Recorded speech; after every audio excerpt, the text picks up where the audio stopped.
I've made this one in the seed stitch because it's extremely quick and it has a beautiful texture. The seed stitch consists of a single knit and a purl, and then you alternate on the next row. So you've got a knit and a purl. The great thing about knitting with the seed stitch is that the right side is identical to the wrong side. So this makes a beautiful cowl because it looks the same.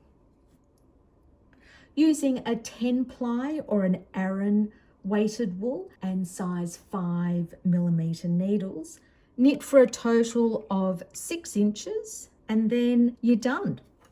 I hope you enjoy knitting this cowl as much as I did. It's quick and it's simple. Enjoy.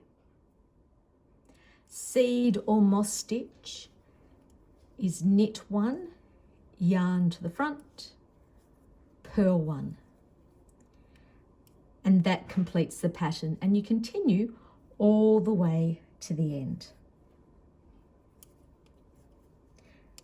You alternate between a knit and a purl stitch, and this will create a beautiful seed texture.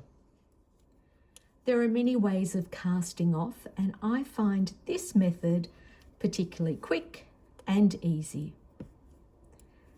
Knit 1 and then slip the stitch over, so you're left with 1 stitch on your knitting needle. Cast off all remaining stitches.